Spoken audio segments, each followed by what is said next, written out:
Bienvenue sur la chaîne YouTube Chrétien 43. Notre leçon aujourd'hui, le but de la Bible. Beaucoup de personnes possèdent une Bible chez soi.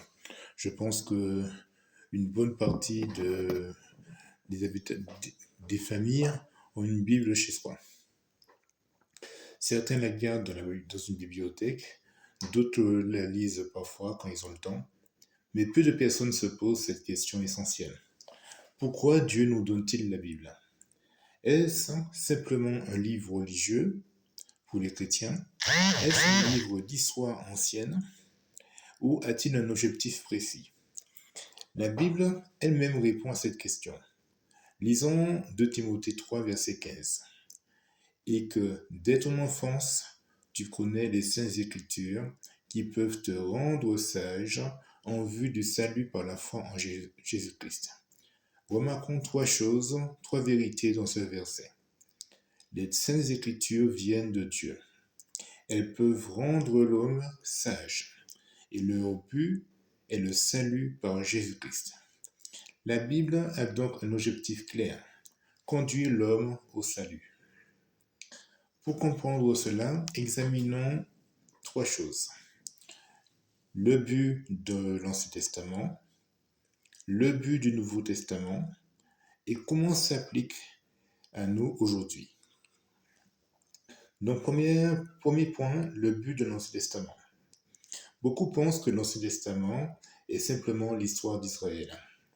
Mais les Écritures révèlent qu'il avait un rôle précis dans le plan de Dieu. Premièrement, montrer le péché. Paul nous dit en Romains 3, verset 20, « Car nul ne sera justifié devant lui par les œuvres de la loi, puisque c'est par la loi que vient la connaissance du péché. » La loi révélait une chose essentielle. L'homme est pécheur. Et dans Galates 3, verset 19, il dit, « Pourquoi donc la loi? Elle a été donnée ensuite à cause des transgressions jusqu'à ce que vienne la descendance à qui la promesse avait été faite. » La loi avait donc une fonction temporaire, préparer la venue du Messie. Deuxième point, toujours sous l'Ancien Testament, annoncer la victoire de Satan. La première promesse du salut apparaît dès le début de la Bible. En Genèse 3, verset 15, nous dit « Je mettrai inimitié entre toi et la femme, entre ta descendance et sa descendance. Celle-ci t'écrasera la tête et tu lui blesseras le talon. » Ce verset annonce que la descendance de la femme vaincra le serpent. Mais c'est une prophétie de la victoire de Jésus sur Satan. L'Ancien Testament aussi nous prépare à la venue du Messie. Dieu prépare ensuite l'histoire pour faire venir le Sauveur. La promesse faite à Abraham. En Genèse 12, versets 2 à 3, qui nous dit « Je ferai de toi une grande nation, et je te bénirai, je rendrai ton nom grand, et tu seras une source de bénédiction. Je bénirai ceux qui te béniront, et je maudirai ceux qui te maudiront. Et toutes les familles de la terre seront bénies en toi. » Cette promesse annonçait une bénédiction pour toutes les nations. La tribu de Juda, Genèse 49, verset 10. Le sceptre ne s'éloignera point de Juda, ni le bâton de commandement entre ses pieds, jusqu'à ce que vienne celui à qui il appartient et à qui les peuples obéiront. Le Messie devait venir de la tribu de Juda. La promesse est faite à David en 2 Samuel chapitre 7, versets 12 à 13.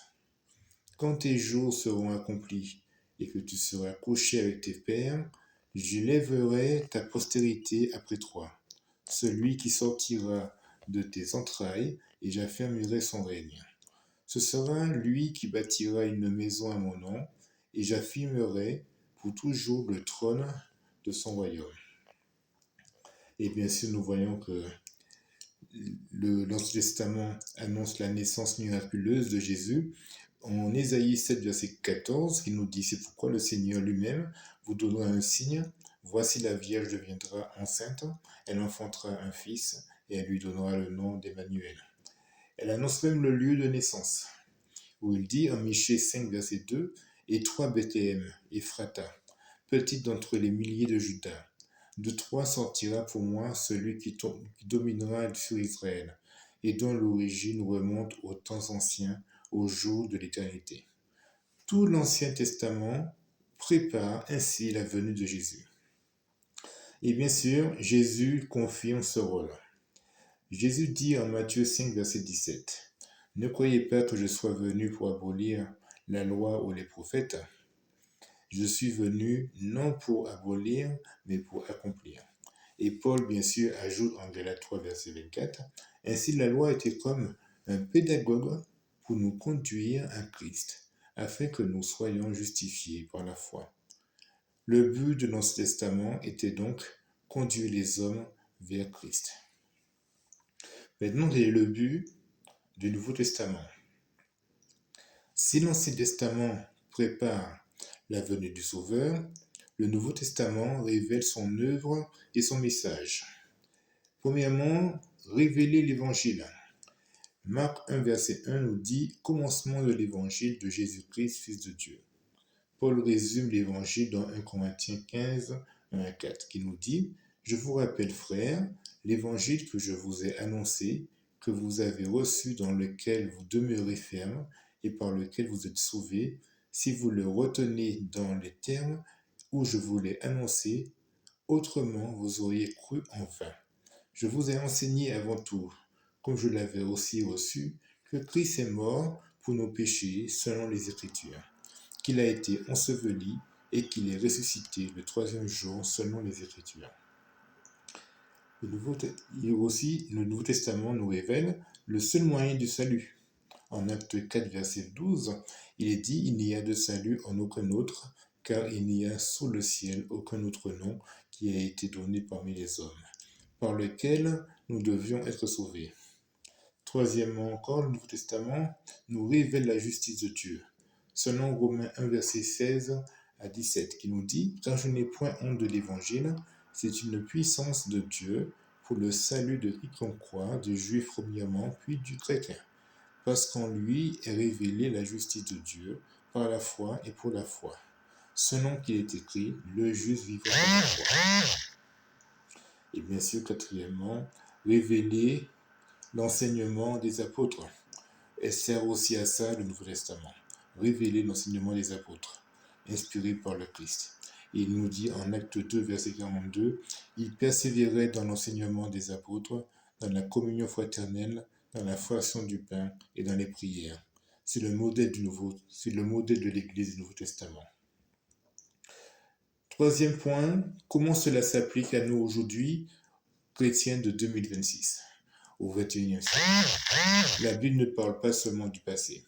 Elle nous dit comment vivre aujourd'hui. Premièrement, prêchons Christ. Colossiens 1, verset 28, c'est lui que nous annonçons, exhortant tout homme et instruisant tout homme en toute sagesse, afin de présenter à Dieu tout homme devenu parfait en Christ. Deuxièmement, nous prêchons le plan du salut. Jésus dit en Marc 16, verset 15 à 16, « Puis il leur dit, allez par tout le monde et prêchez la bonne nouvelle à toute la création. Celui qui croira et qui sera baptisé sera sauvé, mais celui qui ne croira pas sera condamné. » Et encore, dans Luc 24, 46, 47 nous dit, « Ainsi il est écrit que le Christ souffrirait et qu'il ressusciterait des morts le troisième jour, et que la repentance et le pardon des péchés seraient prêchés en son nom à toutes les nations, à commencer par le Jérusalem. » Nous devons aussi rester fidèles jusqu'à la fin. Quand nous avons pris notre baptême, bien sûr, ça ne s'arrête pas là, bien sûr. Nous devons rester fidèles jusqu'à la mort. Et donc 1 Jean 1, verset 7 nous dit, « Mais si nous marchons dans la lumière, comme il est lui-même dans la lumière, nous sommes mutuellement en communion, et le sang de Jésus, son Fils, nous purifie de tout péché. » Et en 1 Corinthiens 15, verset 58, nous dit, « Ainsi, mes frères bien-aimés, soyez fermes, inébranlables, travaillant de mieux en mieux, à l'œuvre du Seigneur, sachant que votre travail ne sera pas vain dans le Seigneur. En conclusion, quel est le but de la Bible? La réponse est claire. L'Ancien Testament prépare la venue du Christ. Le Nouveau Testament révèle l'évangile du Christ et aujourd'hui nous devons obéir à cet évangile. La Bible a été donnée pour une raison. Rendre l'homme sage pour le salut en Jésus-Christ. La vraie question n'est donc pas avons-nous une Bible, mais plutôt avons-nous obéi à l'évangile qu'elle enseigne.